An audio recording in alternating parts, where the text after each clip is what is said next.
All right, we are live. Because we on a budget, we can't afford. She's talking to the dog. We can't afford. What's going on? It's G. How are you? How rude of us. We haven't even introduced the guests. We got G Money. Oh man, sorry for all the people wearing headphones. But welcome to the Red Eye Podcast. I'm so not considerate of people. Yeah, you just scream. Sorry, yo. You got to speak into it because it's kind of far from you. Stop hogging the damn mic, Zay. You got to come in. You gotta put it in this the gonna middle. work. You gotta gonna put it in the middle. It's gonna have to be a team This is a everyday thing. Poppy, so you gotta put it in the middle for my money. All right, so let's do our introduction finally. All right. So welcome to the Red Eye Podcast. If you're new to the show, make sure you drop us a 5-star rating on Apple Music and Spotify. Apple Podcasts That and Spotify. There's a video version on YouTube at Xavier Floyd, his YouTube channel. That's me.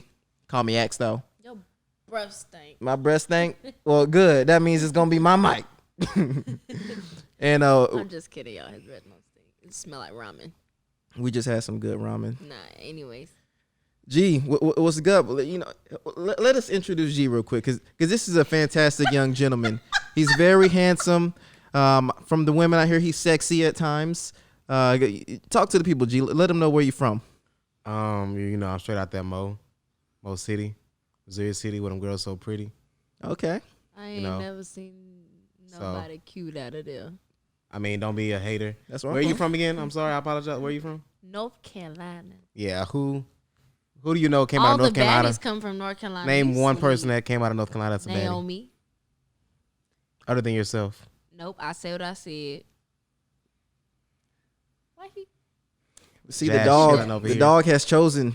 He's chosen his I side. see you, Jazz. You know what's up, Jazz. You get to sleep in the guest room tonight, sir.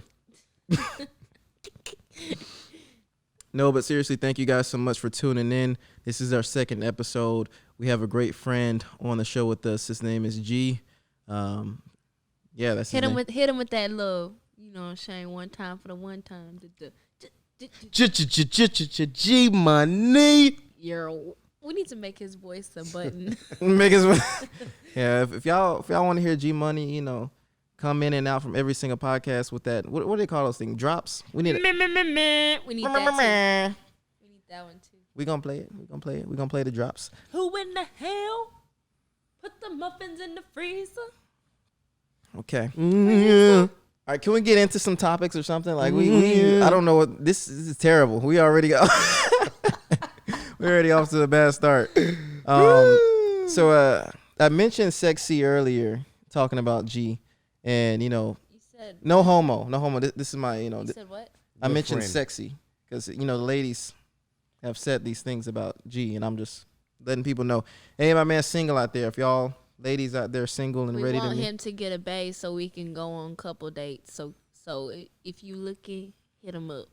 hit up But my you man. got to be a dime piece. A dime. Unless. Top of the line. So let's talk about how we all became friends. How did we meet, G? Well, G. So rude to the guests. Well, I think we actually we were never friends, but we knew each other in middle school. wait, Like- really? Me and G. We went to the same middle school. We knew of each other. Yeah, but we didn't know each other. We never talked or spoke to one Yeah. another. But then what happened? But he got a job at HEB. And I was his manager at the time. So that's kind of how I found out he was going to University of Houston. I was transferring to University of Houston. So that's kind of how the connection How happened. did it feel to get bossed around by him? So this is what happened. So I get the job at HEB. At the same time, I was playing on the video games real hard. I was online tournaments, cashing out, just getting money. You know what I'm saying? But I wanted to get a job because I never had a job, so I got one. I went to work for the first 3 days. Never saw this dude. Then I see this dude one day on the weekend, and I'm like, okay, he got a blue shirt on. If he had a blue shirt on, that meant you was like a manager or something. And me, I had the T-shirt, the red T-shirt. If you know what HEB is, it's basically a grocery store in Texas. And he was walking around smiling and everything, and I was like, this dude looked familiar, but I don't know where exactly from. And of course, back then he had a beard and all that, but he had the beard and stuff. Long story short, he seemed cool, but at the same time, you know how I am. I don't really talk to people like that. And somehow we started talking about U of H somehow. And, he was about to go to U of H. Where were you transferring? You got to. Where were you transferring from? Houston Community College. Oh, okay. Yeah, so, he was transferring from HCC. He already had his 2 years done. Mia had been there for 2 years. I was competing, running track.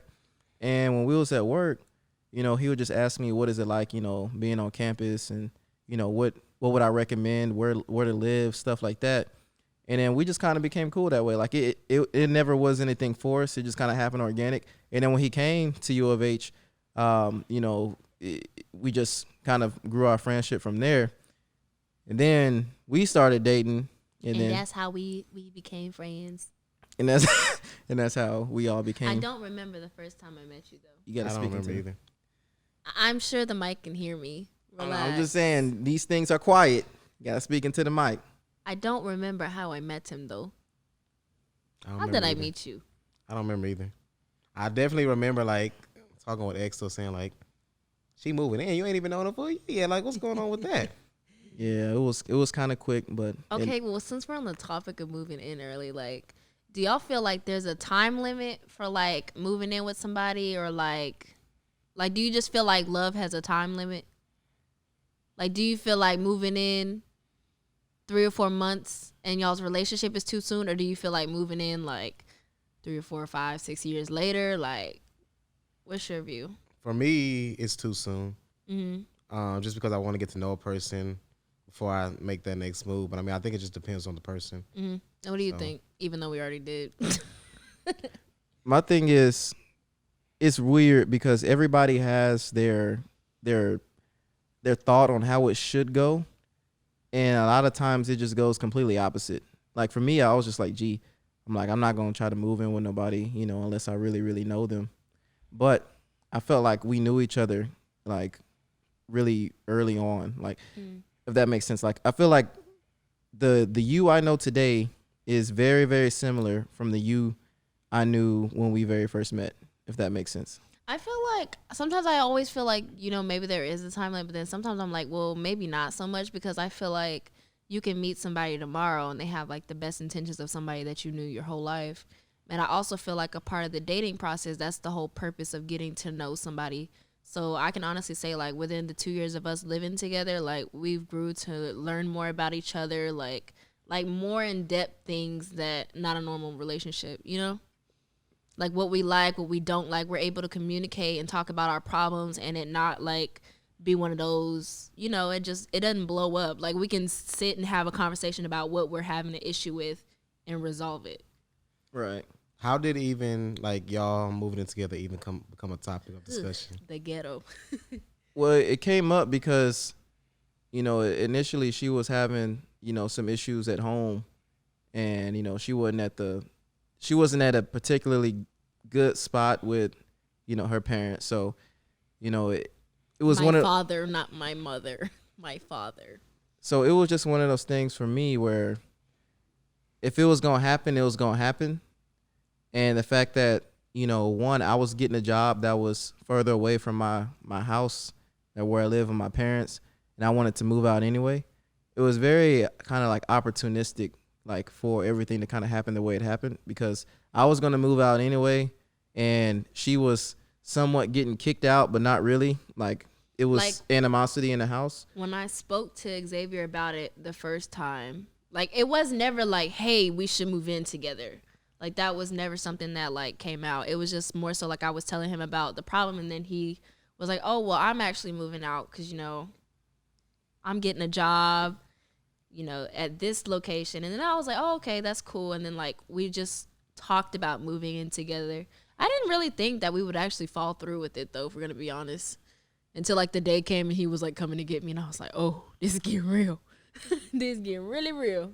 Yeah, for me, I was always the type of person where I'm going to do exactly what I say if I really mean it. Like, that didn't really make any sense. But if I say I'm going to do something, then I'm going to do it. And if you're watching a video version of the podcast, you see us getting somewhat distracted because the dog is on the couch. His name is Jazz. He's a cutie. He's our baby. He needs a haircut, by the way. He's our fur baby. He's a toy poodle. Anyways, back on subject. You're getting distracted. Yeah. Basically, we made it happen. It wasn't ideal, but it was at the same time. It happened the way it happened, and we're still here 2 years later. So, everything's different. But I guess the thing is, I think we all have an idea of how things should play out. Like when I meet the perfect girl, but it rarely goes. Like everything that you have planned out, like your girlfriend, boyfriend, like marriage, or like even with babies, like it never goes the way that you imagine it to go. And I think that's just really a part of life. Like that's just really what it is. But so, what is your ideal situation for finding someone? How does it look for you? I don't really know. Like I think I know when it happens. Like I want somebody that knows what they want. They have values. They want a family. Like I want somebody that wants a family that has goals and ambitions for themselves, and someone I just feel like I can grow with. Like I don't have a specific like criteria. Now, of course, I want you to be, of course, like my type, which I hate to say I have a type, but I feel like everybody has a type. Yeah, everybody has. Even if you don't say you have a type. So, like of course, like the basics first, like something that will make me want to approach you. So at first it has to start off with looks, and then of course just the mind after that. So I feel like low key that's like the problem nowadays with like our generation. Is like more so people are looking for someone based on their looks and like lust, not necessarily like wanting to actually get to know somebody for who they are. Like I can say for like just looking in like the past, like most people would only want to interact with me or only want to talk to me because like I have this amount of followers or like I look a certain way. Like I'm like their ideal female based off of looks, but not really caring to know me as an individual and like know what I, like what I like, what I don't like what makes me happy. And I feel like that's like the most important thing. Like if you plan on spending the rest of your life with somebody, like you have to know these things. Yeah, I feel like a lot of that stems from them not knowing themselves either. Yeah. Like they don't know who they are, so they project something that they think you have or think that, that you're this person because you have all these followers. So like you have to have it all together. So I want a woman like that got it all together. And the thing is, like, usually people who have, like, the most followers low-key be, like, the ones who, like, are struggling deep down inside mentally and, like, And, like, most people don't even really care.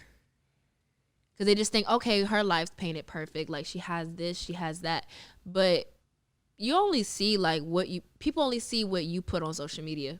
Yeah, and that's the bad part of social media. Yeah, like we portray what we want somebody to see. So like if I want people to know like, oh, I have money, like, I'd post a picture flashing money or like flashing like a fancy car or like whatever the case may be. So I feel like that's just the thing that sucks nowadays with like social media.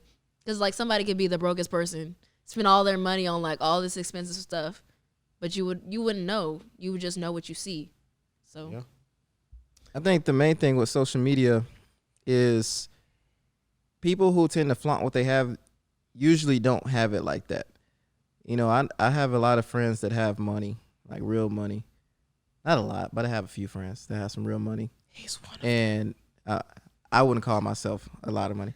But my thing is this. He has money. When you have money, your priorities change so much for the most part. There are some people who it don't change. Like they still buy sneakers and they still buy, and teach their own. Everyone has their own thing that makes them happy.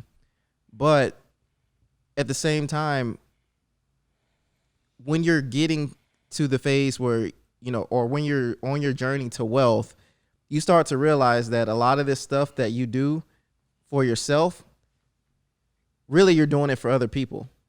Like buying the shoes. A lot of people really don't like shoes like that, but they buy all these shoes because, when they post it on Instagram or on Twitter, people think that they have more money than what they got, but really they just spent all the money that they have for the week or for the month on those shoes. I think that's the thing that like, I remember we had a conversation about cars. Mm-hmm. Remember, and you were telling me like, oh, like at the end of the day, people may say, oh, okay, she has a Tesla or she has a Benz, but like after that, nobody cares about what you have. You're the one stuck paying the car note. So like, I don't know. That's what I be telling people. I'll be like, you know, I bought a new car like two years ago, and I bought that car for me because I like the car, and you know it's a Dodge Charger. It looks like a Hellcat, but it's not. And I wanted a Hellcat, but I knew it wasn't smart for me to get a Hellcat right then and there. So, you know, you have some people that's like, oh man, how come you didn't get the Hellcat? How come you didn't do this? How come you didn't do that? If I wasn't smart, I would have got the Hellcat at the time. And Because that's the thing. You would be buying a Hellcat just to impress people, but really be struggling with the payments. Not saying you specifically, but like if somebody were to buy a Hellcat that they knew they couldn't afford, like there's no point in putting yourself in that hole, you know, flashing a car just to be broke, living paycheck to paycheck. Like that just don't make no sense to me. and it's like this. The reason why I had to get a new car was because I was moving out. I was moving in with her. I was getting a new spot. A whole lot of change was going on. So the last thing I wanted was to be stressed out about bills because I knew I was making more than enough money to be able to support, you know, all of us, well, the both of us, and now the dog, and pay that car note. The last thing I wanted was to be stressed out about money because money could have destroyed our relationship if that's what we had to worry about. Because you had your stress, I had my stress, you know. G had his stress, even though he wasn't, you know, involved with any of this, but he, you know, I'm sure he was stressed out somewhere. Yeah. And you know, it's one of those things where you got to buy stuff for you, and once you really have money and you don't care about what other people think, like look how I'm dressed now. Y'all see me on the podcast, He like dressed like this everywhere he go. but if you check my bank account, like, He got a flashing on it. but I'm just saying, I'm just saying, most people who talk, you know, who talk shit about how people look and their appearance, they don't have nothing in their bank account. But me, I can buy your mom's house. I can buy your, like, you probably don't have it. Now, let me stop. But my whole point is, people, Too technical on you. but my whole point is this. I'm not trying to even flex on it like that. I'm just trying to say that people will judge you based on how you look, and they will buy things for other people, not for themselves. And then they constantly are in an uphill battle against themselves and not having anything at all other than looking fly. I mean, and if that's what you want to do, that's your business. If you want to go ahead and just buy expensive stuff and still live paycheck to paycheck, you know, by all means, that's on you. But I don't know. G, he was always a smart, you know, person. Like me and G, we always kind of connected on that level.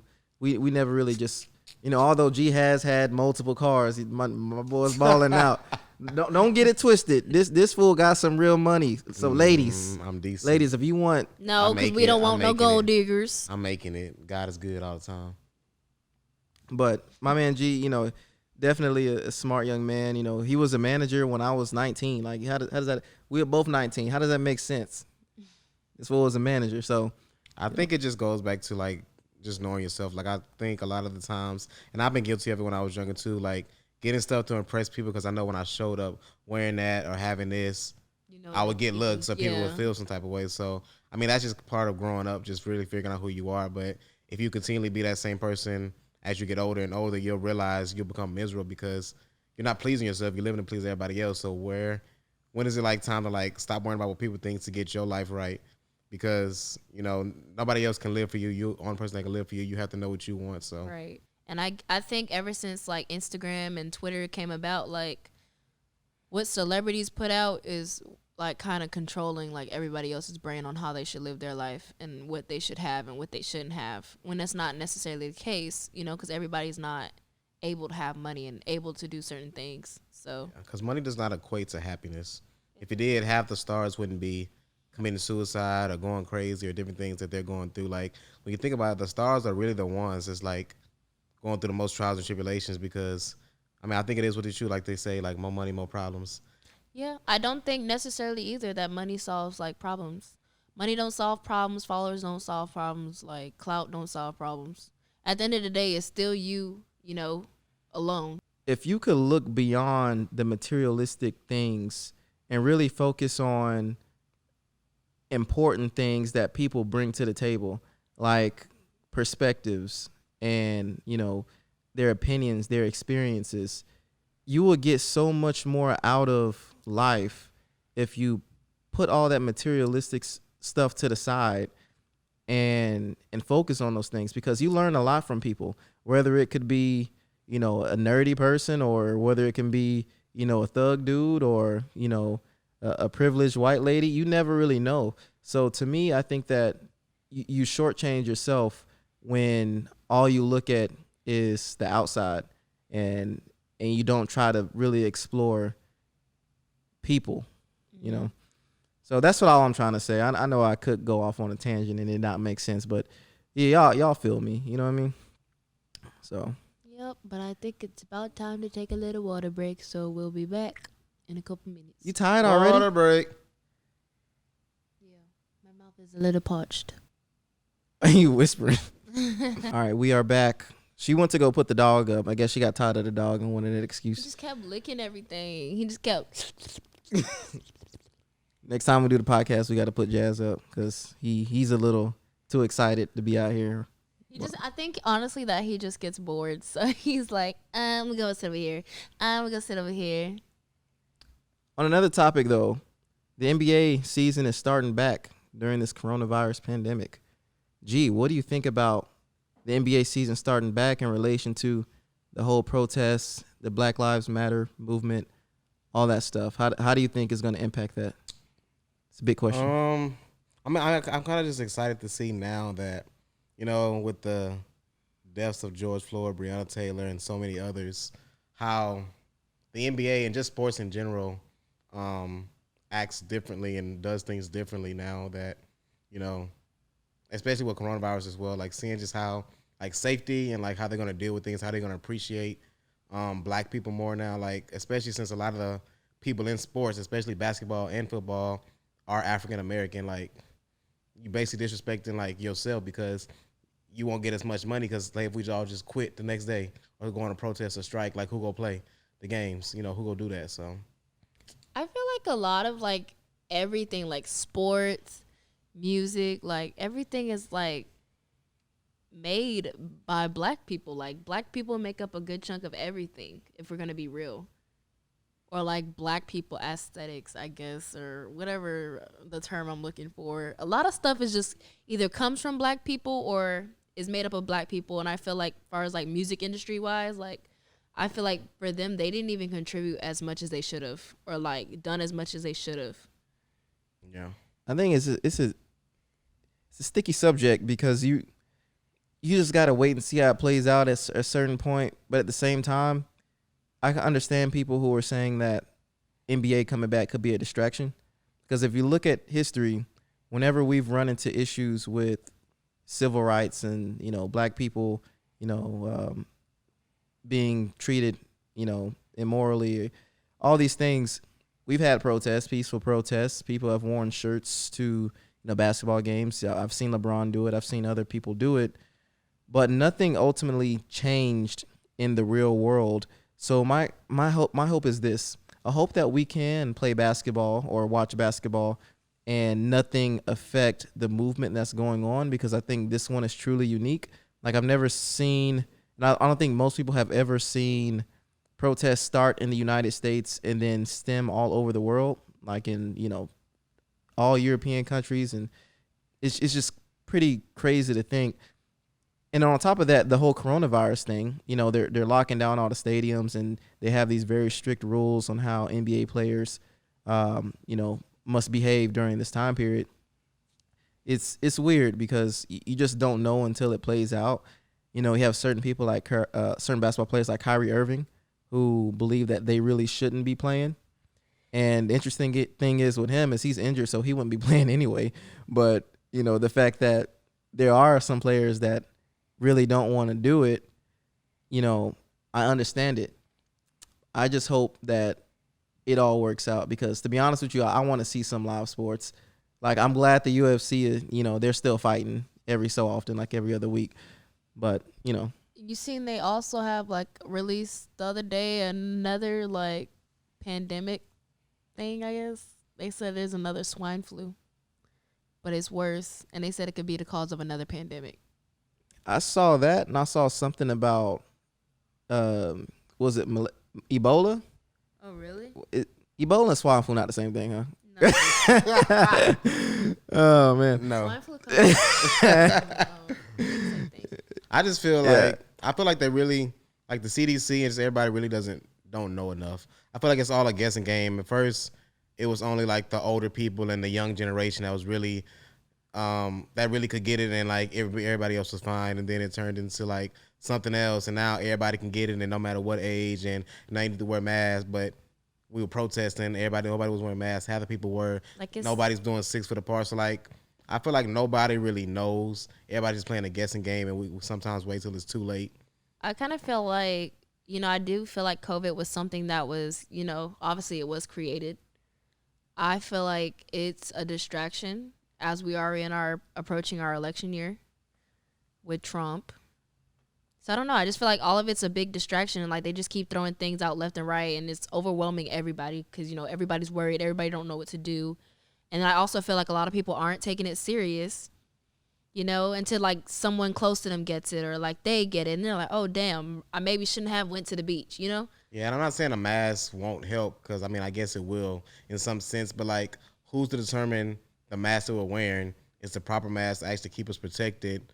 And we go all the time, like in our own houses without wearing a mask. So it's like going out and not wearing a mask and being in public. But like, how do we know that's not getting through? I think it's like, just the concept of like bodily fluids like out of your mouth, like how or what I'm trying to say, like when people talk, some people talk and they spit, or like people coughing, like if your face is covered with something, like it'll stop it from like. But I thought it was in the air, mouth. though. I thought it was like it. It can linger in the air, but it can come from people coughing. It can go through your eyes. It can go through a lot of things. So if it can go through my eyes, then what's the point of wearing a mask? My eyes That's why not I'm covered. wearing shades.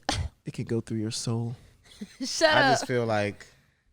I feel like I agree like with it's you, a though. distraction, I feel like though. a lot of people don't know. Like nobody knows nothing. Like before they were saying black people couldn't get it, then black people got it. I feel like it's really a distraction. I feel like I don't know. Like I'm noticing, like at least like in my own circle, like people that have it, it's not really affecting them that way. But I notice when people go to the hospital, It's worse. it gets worse. So it's like how if I don't go to the hospital, like and I have it, or I find out I have it, I'm fine. But then it drastically gets worse. People are dying from it. Like I'm not trying to be like a conspiracy theorist or nothing like that. I heard but it also depends on just- like your blood type as well, like how bad your symptoms are. Yeah, but if it's so new, 2 to 3 months into America, supposedly, how do we know? We don't know. We're just guessing. And Isn't it crazy though how like literally out of nowhere, like literally everybody had it all of a sudden. Like all of these countries had COVID. Like what, March? Everybody just had it. I think that's kind of crazy, and it still blows my mind to this day. Like we were fine 1 week, and then the next week everybody has COVID. But you gotta think about it like this too. They say everything happened out of China. Fine. To G's point, it is a big distraction. I think that everybody thinks that it is. To speak on that point where it gets worse when you are in the hospital, I've heard that when people put on that breathing apparatus that helps them breathe when they have COVID, it fast tracks their health deteriorating or getting worse because their body is no longer fighting for itself. It has a machine that's helping it fight, and its antibodies aren't having to work as hard, and it tricks its body into thinking that it doesn't need to fight back anymore, and then it gets worse. So if that is the case, why do you think hospital nurses, doctors are allowing that? Well, that's a good question because when my uncle was in the hospital with COVID, I was calling him. I'm like, hey man, if they bring the apparatus, or if it gets bad, do whatever you can not to get, any, machine aid for breathing, because I've heard that people who do end up, it gets worse. So it's interesting because like you said, nobody really knows what's going on and everybody tries to act smart about it. But the fact of the matter is, this is a pivotal year in our society. We have the election. We have this whole Black Lives Matters, movement happening. We have coronavirus. We have tons of people getting laid off from their jobs. People are really struggling out there And the fact of the matter is, it looks like it's going to get worse. Like, numbers are spiking back up. You know, I can speak from personal experience. You know, I've seen, you know, half of my team at work completely change. You know, either, you know, get let go or whatever the case may be. And, you know, it's just a really bad situation. Like, you know, that's why I tell people it's always good to have multiple sources of income and something to fall back on. And, you know, just be smart with whatever moves you make, because anything could happen. And a lot of people were not prepared for this. A lot of people took heavy hits. A lot of people got to move back in with their parents or grandparents because they did not prepare themselves for something like this. And not to cut you off, Naomi, but You it straight just, up did. it just brings up a point, like kind of like you were talking about earlier. Like, don't let nobody rush you into a move or like a house or a car that you're not ready for, because at the end of the day, you the one gonna have to pay for that. So Right. just know that you are set, and like basically like kind of like you said, if this was happening today and I lose my job, I will still be okay with this, and this. So know that, make sure you're okay with that. Any move that you make, and you're willing to deal with the consequences as well. Because if not, you're just trapping yourself basically. Like something like this happening, like nobody knows what the future holds and what can happen from this. So just always preparing yourself and doing the best for you. And like something I've noticed, like as I got older, like I've seen more people like in the past that maybe I wasn't that close to, or people that I was cool with, but like didn't really have a super close relationship to, like start gravitating to me, like asking me for advice here and there. But when we were like, of course, like I guess I would say on the same level at the time, like we were cool, but like now that I'm like, I don't want to say above anybody, but like I've elevated myself and like my understanding, and like I make a little money now. So when people like see status and stuff like that, they want to ask you for advice. I've noticed more of that now, especially being so young. Like if in my age group, like a lot of people my age aren't doing some of the same things I'm doing, have the same mindset.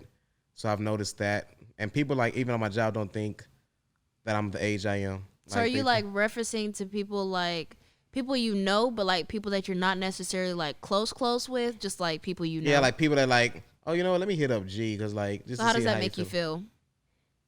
Part of me feels like these people just trying to use me for like a job or some advice so they can like try to surpass me or something like that. And the other parts, like, you know, I don't mind helping anybody. Like I love helping people. So anything I can do to help, I don't mind it. I just like, what are your real intentions or motive behind what you're doing? Is because you want something, or you just genuinely seeking help? I feel like I've experienced that a lot as well. Like far as like my YouTube channel and stuff, like when I started off, you know, I didn't have all the answers, but I noticed like as I started like doing things or like going viral here and there about my products, like I noticed people just literally like, I don't know, like I can't tell if it's, you know, they genuinely want the help or if they're just wanting to use me. So, and I know you dealt with it too. People always asking for like your help or like trying to get a job where you work. For me, you know, I'm like, gee, I love to help people, but I want to help people who help themselves too. Like some people, they just want to be spoon-fed everything, and they want to use the platform that you've built to allow them to finesse their way into success. But I know people who do that, and I know people who genuinely like just want, you know, someone to be a mentor to them and help them. And similar to G, I found myself in a mentor kind of ship, you know, being a mentor to other individuals that are very close to my age early in my life. So to me, a mentor can come in any kind of form. It could come in, you know, someone who's maybe a podcaster like you listen to. It could come in a form of maybe a teacher that, you know, you was taught by in middle school or high school. It can come in many different ways. It can also be a friend, like a friend that's very close to you in age. And I think that nowadays people are able to success very early in life because of all the avenues that we have to obtain success, like the internet, like YouTube. You know, there's so many ways that we can achieve it. It's just like you have to find your way that works for you. You have to be consistent, and you can't expect people to rock with you in the beginning, because the fact of the matter is this: most people aren't going to rock with you until you start winning. And when you're losing, or when people don't really know who you are, it's very hard to get people to support you, to share a video, to do anything, because people don't like to be associated with losers. They like to be associated with winners. But there's that double-edged sword, because now that this person is winning and you're reaching out to him or her after all this time of, this person taking their time to grow as a person and grow their, whatever the case may be. In your case, it's YouTube. Me, it's just my career. G is his career. It makes us feel a bit different, because we like, were you with us from the beginning? Like, I don't remember ever seeing you in the comment section liking a video. I never saw those things from you. So it's like, the first time I ever hear anything from you, it's a question, and it's not a question like, how was your day? It's a question like, how do I make more money? How do you help me, invest? Like, how do you become better in the stock market? And I love those questions because I love the topic, but at the same time, help me help you. Like, don't take advantage of the situation is what I'm trying to say. Yeah, kind of like you said earlier. I feel like they want what you have, but not willing to put in the same work that you did. Like, they think it's some type of magic trick how we got to where we are, but no. I'm trying to tell you, this is what you got to do. It's not the easy. You got to grind. You got to do this. You got to be able to handle yourself. You got to be able to communicate, all those things. And I'm trying to help you through it. And as I'm walking them through it, sometimes I notice like why don't you have that same passion I had? Because, well, for one, you're not me, and maybe this ain't for you. Maybe you have to find out what's best for you, but this ain't it. But you have to find that I'm more than willing to help you do that. But you're not just gonna ride me and ask me and continue to bother me over something when you don't know what you want to do or who you are yet. So I think it's really important for people to figure out what they want, or at the very least be satisfied with something that they like, and use that as something that they can at least get money on until they actually do what they really want to do. So I feel like that's the thing that I've dealt a lot with my YouTube channel growing as quick as it is. I don't mind helping people, but I feel like my thing is I don't want to help somebody who won't help themselves. As like big as the internet is nowadays, YouTube, you can literally search whatever you want and get the answers. I just don't like laziness, and I don't like people who don't want to help themselves, because it makes me feel like they're not genuinely in it for the right reasons. Like, you want to start a YouTube channel and do what I do because you want to make money. It's not genuinely because it's something that you enjoy doing. And quite frankly, it's not as fun when you make it as your job. So, I don't know. I think the motivation is everything, and the kind of the behind it, the why behind it. So, like, the reason why you created your YouTube wasn't for money. Like, we didn't need money at the time you created your YouTube. We created it because, one, we saw it as an opportunity for you to really share something that wasn't being done in a way that we thought was the best. And two, because you're very photogenic. People like your presence that you have in front of the camera. And it was an avenue for you to express yourself. Now, to say that someone else has that exact same motivation, it could be possible. But at the same time, most people get influenced by someone or something, and they think that whatever that person is doing, I need to do it because it makes me feel some type of way in my heart, not because, any other reason. So the reason why I go to work is so that I can pay the bills. That's my motivation to go to work. And genuinely, I love the people I work with. I feel like I work with some really, really good people who have helped me in ways that I just wish I could do for other people. There are really good people out there.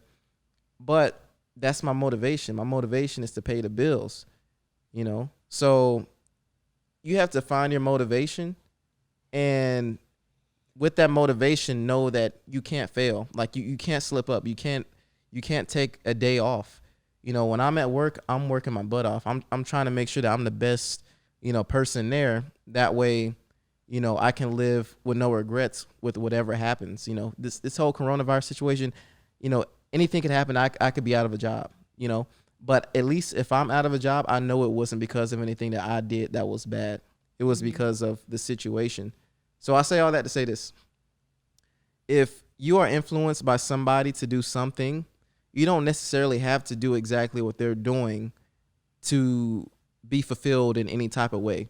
Find what works for you and continue to be inspired by individuals, but use that inspiration to channel your own passions, your own dreams. You can't look at what Naomi's doing or what G's doing or what PewDiePie's doing and say, I need to be like him, because you'll never be another PewDiePie. You'll never be another Naomi Marie, but you could be the next whatever your name is. And to me, that's better than anything because that's who you are. So Yeah, and I think just with that, you can't judge that.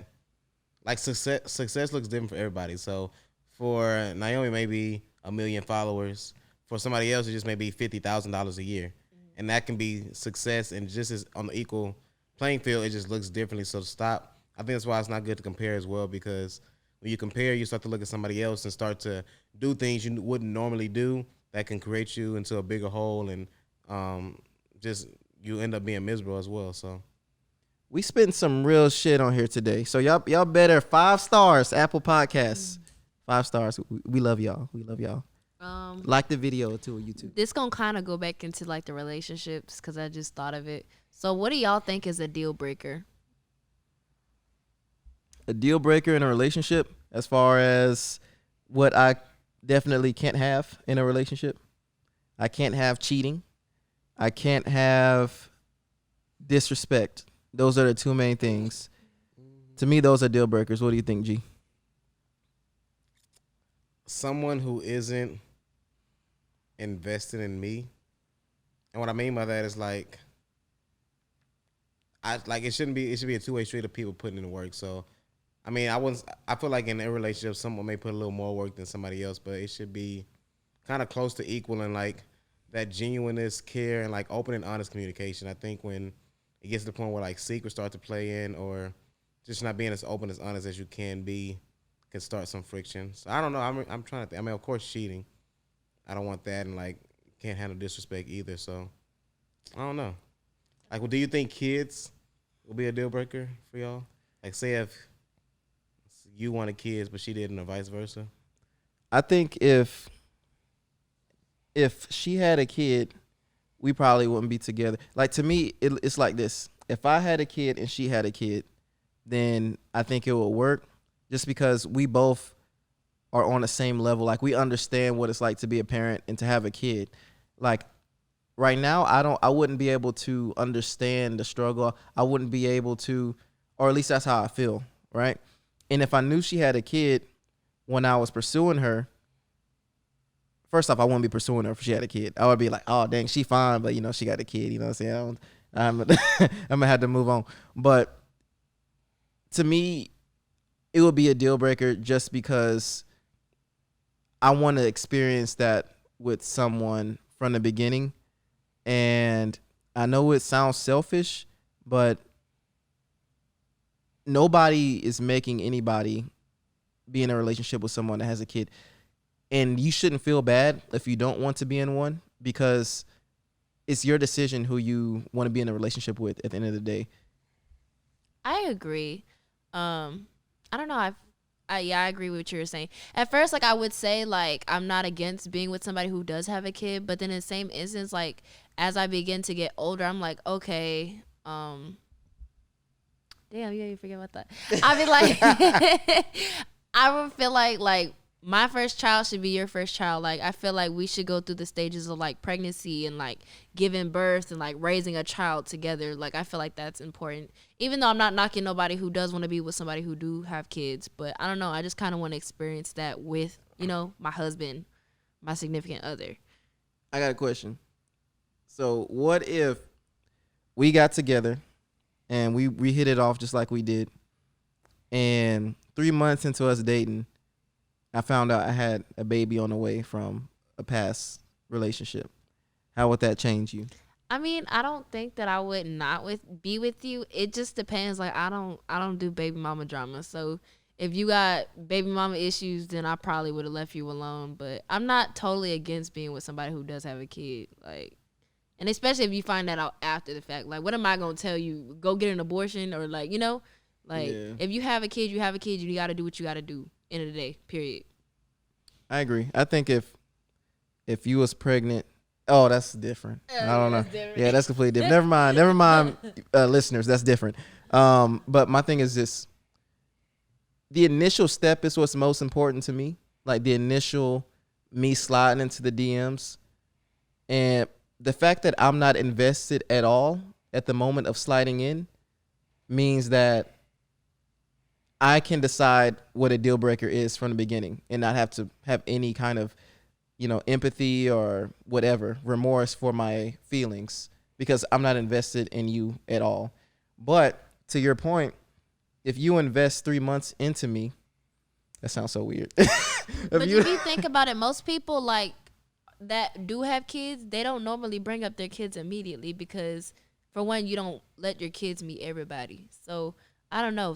Some people I know, they never bring up the fact that they do have a kid until like I feel a few months. It's not like you have to like say like this is my kid, he's this age, but you need to let the person know that I have a kid because honestly that is a deal breaker for some people. Like I just feel for me, not that I'm knocking anything, like my dad had a kid before, like my mom and them got married, so I know that situation, but it's more of like I want to be selfish right now with my time and who I invested with, and I don't want to be like I don't want to bring something else into a relationship. It's not like to complicate kind of it, but a relationship is complicated enough, and that's just another layer on top of that. So I'd rather build agree with just us first.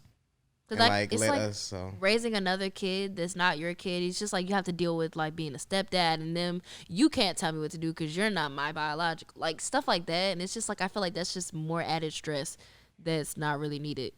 And then there's less cheeks. Like you get less cheeks with the kid around. Boy, shut up. Like you got to put the kid to sleep, and it's not even your kid. It's the same way even when you have a regular kid. But it's yours. Like you cool not getting the cheeks for one night when it's your kid. But when it's not your kid and he in a room talking about he want to do this and that and mommy get tired at the end of the night, you'll get no cheeks. It's just like. It could get you, like, in all seriousness, it could frustrate you. You know what I mean? Because as a man who doesn't have a kid and, you needing certain things from the relationship, this isn't me speaking about me, honestly. Like, this is me speaking from the idea of a lot of men, right? A lot of men want to have sex regularly. And the fact that you could be getting potentially cock blocked by, the step. I don't think will sit well with a lot of dudes. Ultimately, if you love the girl enough or love the woman enough, you'll let her know that, you have certain needs and y'all can work through it. But at the same time, if you're not invested. Presenting pocket pussy. No to pocket pussy. Save. You can't release your energy into a piece of plastic. That's just, I don't think that's right. But it's one of those things. If she has a kid and you don't, just know what you're getting yourself into because, she could be the most beautiful person in the world and all this stuff, but you have to be able to put your feelings first, initially, and then you work towards putting each other's feelings, together at the same. If that makes sense. Better question. So what if you were with somebody or you wanted to pursue somebody, but you had you weren't really liking their parents, like you and the mom or you and the dad just couldn't get along? What would you do in that situation? To be honest, personally, I really wouldn't care because I feel like parents play an important role, and I would want her parents to like me, but at the end of the day, I'm trying to be with her, and we have to be one if we end up pursuing and all this stuff like that in the future. So I feel like they're gonna either have to get liking me for who I am, for whatever reason they don't like me, or they're gonna have to get over it at some point. I agree because the fact of the matter is, if we together, I'm not dating your mom, I'm not dating your dad. I hope, I want to date your dad or you. Theoretically, not speaking about your actual parents, but to G's point, I feel like if somebody don't like me, then there's something within that person because I don't do anything to anybody. Like I'm a solid individual. I'm a decent person. There aren't very many decent people out there, I believe. and I feel like I'm a decent person, and that's a bias. But at the end of the day, if you don't like me, then there's something going on with you, because I don't even talk to people. And, if your parents don't like me solely because they don't think I'm good enough for you, which as a father, and I'm not a father, but eventually when I am a father, He's gonna be the father. But eventually when I am a father, I don't think that anyone will be good enough for my children. But I have to put faith in my children that they're making the right decision, or even if I know that they're not making the right decision, I have faith that they'll learn from whatever experiences that they come across, and they learn from the people that they interact with, because ultimately that's how you have to let your children live life. Because if you try to live their life, it's going to become a situation where you push your children away from you. And if you're the parent that, is very involved and very opinionated about every single little thing, your children generally are not going to like that. Like, I wouldn't like that if, every, mistake you made, they brought up, you know what I mean? It wouldn't be a comfortable environment. So, to G's point, I'm not dating your parents. I can care less if they like me or not. It would be different if we were bums, you know what I mean? Like, if we were bums and, to me, I feel like we're both good catches. And I feel like you're a good catch. And when you have two people who are good catches, it's not like one person is holding, the end of the whole relationship. You know what I mean? Like, you're not doing all the work. I'm not doing all the work. We're working together to make it happen. If it was a situation where you was holding the whole relationship on your back and I had nothing going for me, then I really would care about your parents' opinion, because I will be insecure about my value in the relationship. But because I know that I have value in the relationship, I can care less about what they think, because I got my own stuff. I can go home. I can be like, you want to come to my crib? You know what I mean? And Wait, pause. Yeah. You don't have the camera on G. When he leans it. Oh, I'm like, you don't have that on him at all. My bad. Boy, G out the frame. If you're watching the video version, Nay just told G to basically sit up so he can get in the frame. Also, speaking to your mic, we got to hear your voice nice and clear. I apologize. No, we just kidding. But yeah, if you see G disappearing, moving in and out, I'm like, he's not in the frame. you got to speak into the mic too. Look how mad she just got. She feisty. Yeah, I just going back to your point. It has to be a legitimate reason. If you're doing well for yourself, you got your own, you make good money, like it's something else of why they don't like you. All right, so Something else. Okay, so it sounds weird saying, I don't know how to word it. What's your viewpoint on being with somebody who's broke? Like if you got a girl and she ain't got no type of income and she always want, but she's working towards something, but like she always want. Like, Well, it depends on what she want. like She want that dick. No, I'm kidding.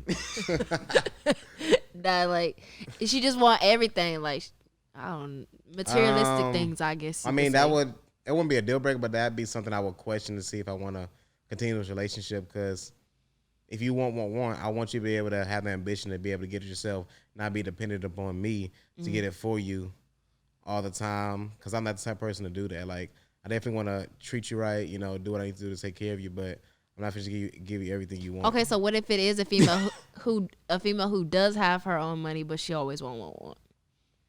I'm glad she got her own money, what she can buy. No, I know that's some real G shit No. right there, boy. That real G shit. I'm not gonna like call myself what is like out. what is like the want? Like, I'm confused. Like, what does she want? For me, for example, you could ask Zay, like, I have money, I make my own money, but I always be like, I want this, I want that, like, and it don't even be like expensive stuff. It's just stupid stuff. I almost cursed on here. You can say shit. I mean, it's the podcast, the Red Eye Podcast. Subscribe, you feel me? Go ahead and drop that 5-star rating on Apple Podcasts, you feel me? Spotify, we on that B. Nah, but to G point, nobody like this man and woman. Nobody want to be paying for the other person like all day, every day. Like we all work hard so that we can have some things and so that we can keep growing. Like if the person that you're with, It's different though, cause I like, for example, with me and you, I buy for you, you buy for me. I'm not saying I'm talking about in a leech relationship where one person is buying everything, the other person is accepting everything. To me, and to answer your question, and because I'm kind of going off, but to answer your question, you know, to me, you need to have balance. Like it can't be a one-way street all the time because the other person gonna get tired. They're gonna be like, bruh, like I'm making all this money. I don't even get to do nothing with the money. Like I don't get to have no fun myself because I'm giving it all to you and these gifts. So Yeah. And to me, it's not even just about like what you bring doesn't necessarily have to be money. It's like it can be your mind. It could be like who you are as a person, the ambition you have. But it's like it can't just be me bringing up all the ideas or always spending the money or everything basically coming from me. Because it's like, well, dang, like why am I with you if I'm the one doing everything? I want something from you as well, other than just like a pretty face and a big butt. I so feel like you do want a pretty dog. I feel like that's kind of like why me and Zay be so good because like we balance each other out. Like I'm always the one like, let me buy you gifts, let me buy you this, and then he's the one that's like, nah. What is he doing? Oh, is that Jazz? Is he in the bathroom over there? Yeah. Ain't he loud? Want me to go check him? I'll go check him. Y'all keep talking. Yeah, I just think that we balance each other out. Like I'm the one who's always like, let me buy this, let me get this, and he's the one that's like, I'm sorry, I'm not you know, maybe we don't need to spend money on that right now. You know, I think balance in a relationship is very important, though. Very important. Because I mean, I hate to say, if you have two stupid people making stupid decisions, you're gonna find yourself broke on the street with nothing. So I thought you was gonna go check on my son. I was, but he started being quiet, so I think he's good. We'll check on him after the show. But there was another point I was gonna make. Oh yeah, so if let's say you got money, like G, and like X. no, I mean not like Oh, G, but okay. like you know what I'm saying, That's But true. let's say you got money, and your significant other doesn't have money. To me, that's not the end of the world because it all depends, like you said, the mind. Like if she has goals, to me, goals means everything. If you meet somebody and they don't got no goals, run away from them because the only thing that they can do is take away from you. They can only steal your energy. You need someone. I had them goals. Yeah, you had goals. I had them goals. You had goals. You know what I'm saying? Like Nay, she didn't have a whole bunch of money. She was in college. Like Hey. I don't See, what you not finna do is go here and call me broke. I ain't gonna call you broke because you had your own little hustle. You had your own business. It's like me when I was in college. I was cutting hair. I had a whole Sure barber was. shop. Y'all here at the trying to crib. call me broke, y'all. No, but I'm saying, look. Talking about some shit here. Boy. But here's the thing, right? So with us being 2 years apart and being together right now, those are two of the most critical years of your, young adulthood. Yeah, 2 or growth. 3 years. We 2 years, 2.5. You 3 years? You 23? I'm 22. You finna be 23 this year? Yeah. 23 next year. Wait, because I think I kind of know where you're about to go with this. So the thing that me and Zay were talking about the other day, or maybe it was like a week or two ago, I don't remember. But we were talking about how like most relationships don't last because there's always jealousy between the two. Like with that being said, like as him being older than me and like he's doing, things in his career path, and I feel like sometimes that I'm not up to that part, but a lot of relationships end because they're jealous of the other person. They're not necessarily like working, to be on that level or like appreciating their significant other's accomplishments. You know what's crazy is I get compliments all the time from dudes like, bro, I love how you be, supporting your girl and, saying congratulations on Instagram about how she just hit 30K, 40K. Like those small things. I'm like, that's crazy that even dudes recognize that. Like people are jealous within their relationship. Like it makes no sense. Like if you win, I win. Like I don't look at it as, okay, if you become this big YouTuber, you're just gonna leave me. Like if that was the case, then I wouldn't be with you now because I'll be always insecure. Like I just don't get it. It makes no sense to be jealous of your significant other because y'all just holding each other down. Like it, And the fact that they would even think that's a big thing, like why would that's something you would expect somebody to do to support you? Why would you say like why would you not shout them out? Like that's like the least you could do. exactly. I don't know, man. People That's why a lot of relationships don't last because people are jealous of each other instead of working to build to be greater together. and just like to my point, two of the most critical years, me and Nate, we both hustled in college. My hustle was cutting hair. I was on the track team too. But, G will tell you, I was cutting probably 25, 30 heads a week. I had them freshmen coming through, getting them chops.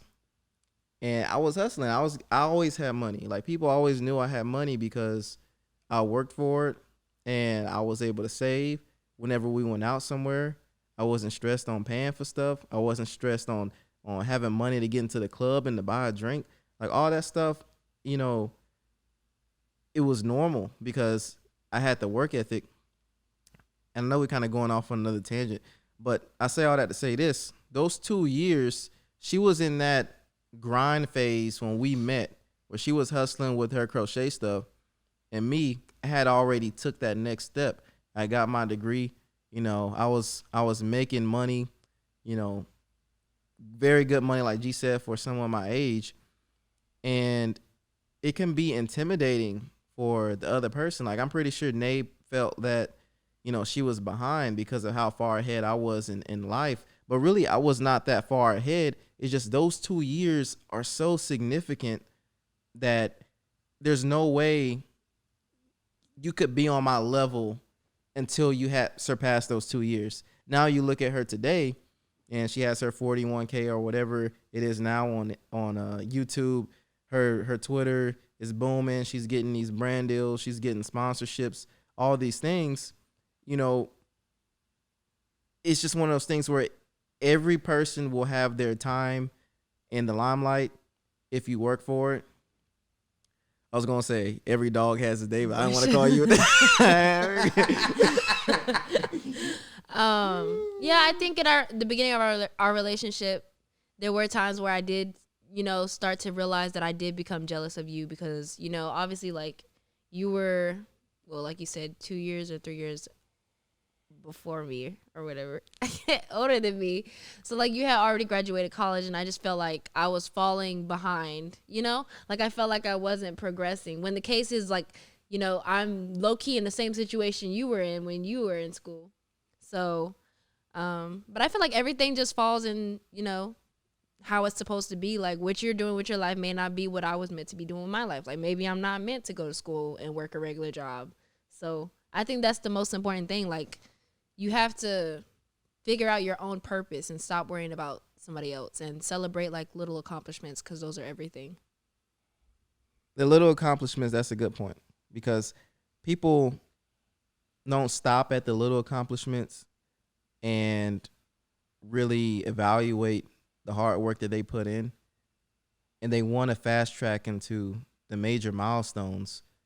But if you don't take your time, and this has crippled me in some ways, because what I would do is I would set a goal, I'll reach that goal, and then I'm on to the next one. And instead of really soaking it in, patting myself on the back saying I did something that was truly special, I just ignore it and say, okay, I made it this far. Let's take it a step further. I made it this far. Let's go further. And the fact of the matter is, as human beings, we are selfish in the fact that nothing is ever enough. So I got to a point in my life, and G, I remember we had this conversation where you had came to not our last apartment, but the one we had before that. And we had a conversation outside of the apartment. And I'm just like, I need to stop worrying about money so much. And you agreed. You were like, yeah, bro, you got all this money and you always worried about this, is that, and the third. I forgot how majority of the conversation went, but I understood that I was worried too much about something that I really shouldn't have been worried about because I was already good. you know, in my mind, I'm like, okay, I need to be a millionaire. That way, I can do all these things, have money for the relationship. Yeah, I think it was more of you just not realizing where you at in life and like really taking a minute step back. Like, man, I'm doing really good for myself. You was too busy focused on the next task or the next goal, the next thing to really take a step back and see where you are. And you was worried too much about money when money really wasn't the issue, but you was worried about it because you just never wanted that broke. I guess that mentality of like you, I guess going broke or the fear of going broke, whatever that may have been is at the time. That I think that kept like sitting in on you when you really didn't have to worry about that at all. It's just take time to enjoy where you are, what you have accomplished, and know that you're gonna be okay because the type of person you are, you have that ambition that you gonna be good regardless. Like you go always have a hustle, you always be doing something to make sure you're okay. So like you worrying about that was really like you shouldn't have been. That's why I try to like tell you a lot. I mean, sometimes you probably don't listen to me because I'm like, like the little devil on your shoulder. But like I always used to tell him in the beginning too, I'm like, you're always worried about money. Like you're in a better position than most people your age. Most people your age don't even have a set career job. Like, But you got to understand this too. When we moved out here, I took on a lot of responsibility. I never had my own place, for one. Got my own place. I never had bought a car my own. I bought a car my own. Had my first car note. I had bills for the first time in my life. I had a girlfriend, who lived with me. Got a dog. My life changed completely, and my whole fear was that if I don't perform, if I don't do what I need to do, all this is gonna be gone, and we're all screwed. And then I'm gonna have to move back home, and everybody who thought that I was making a bad decision to move out, I'm gonna be proven right. And once I got to the point where I started to have confidence in myself, knowing that I'm not gonna fail, and I need to stop being fearful of the worst case scenario, but just be prepared for anything, that's when I started to enjoy my time, even greater. And I had to reevaluate what really makes me happy. Like right now, this is what makes me happy. Being able to be a part of a podcast or have my podcast. I'm talking with, one of my best friends. I'm talking with, my future wife. I knew she was going to like that. That's some game right there for y'all. So. All right, relax. No, but in all seriousness, I don't think any amount of money will be able to give me this feeling of just knowing, hey, I'm having a good time right now. Like this is a good time. Being able to experience the small things with the people that I care about, and I think the coronavirus, the pandemic has opened a lot of people's eyes in that respect because things could change just like that, and we have no control over it.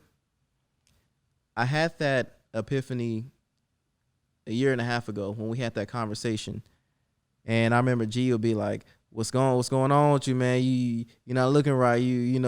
I see something up with you." I always know. And really, it wasn't anything. It was just that, like I was too worried about something that didn't happen or that wasn't going to happen at the time. And I think that a lot of people, somebody just dropped something upstairs. I don't know if the mic picked that up, but That was upstairs? Yeah, that was upstairs. But my thing is, I think a lot of people can learn from this. A lot of people stress over something or things that haven't yet happened. And if you could just put your mind at peace, live in the moment, and really focus on your personal mental health, you're going to go so much further. Because it's almost like this. Will Smith told a story where he was going to go jump out of an airplane for like his birthday or something. And then he said the whole week leading up to it, he was scared. And when he looked back at it after the fact, after he had already jumped out the plane, he's like, why was I scared a week before I was going to jump out the plane? Like I wasn't even nowhere close to being 50,000 feet in the air at that time.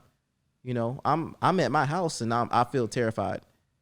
Why am I scared of something that hasn't yet happened? Like, he should be scared once he's looking outside, the door about to jump out. But he was scared that whole week. So that story really stuck with me because oftentimes we are worried about things that will never happen. And if they do happen, you already are so emotionally invested in it to the point where you're not really going to change if it happens at all because you've already prepped your mind to be ready for it in a negative way. So I don't know. I'm rambling again. This podcast sucks, but 5 stars. You know how we do. 5 stars, please. You rambling a little too much today. Rambling too much, but it's late. My boy G off the hand over there. How you doing? I'm all good over here. It's a hen party. It's a hen party. You whispering now. That's why dude's getting sleepy.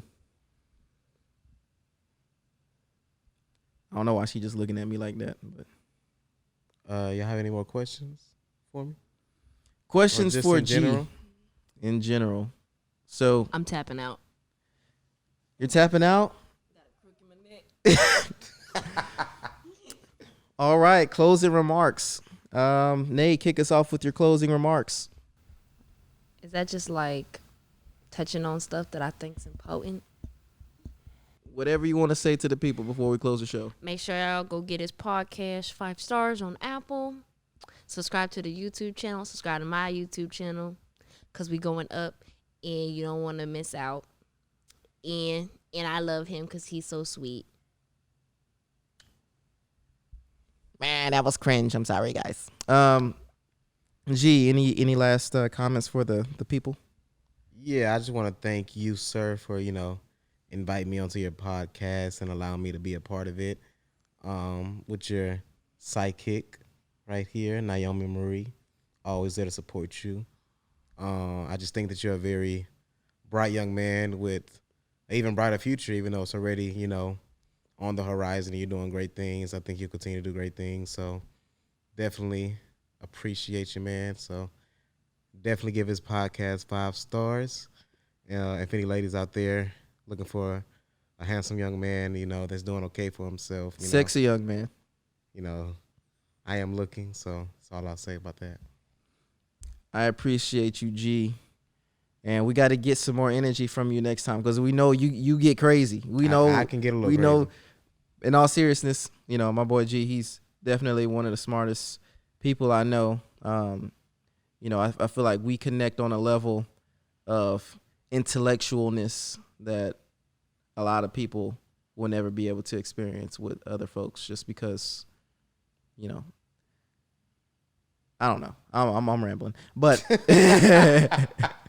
but thank you guys so much for watching. This is the Red Eye Podcast. Give us 5 stars on Apple Podcasts. Check us out on Spotify. The YouTube version is on my YouTube channel, Xavier Floyd. Make sure you drop a comment. Make sure you drop a like. And yeah, we'll see you guys in the next podcast. Money. Who in the hell put the muffins in the freezer? We out.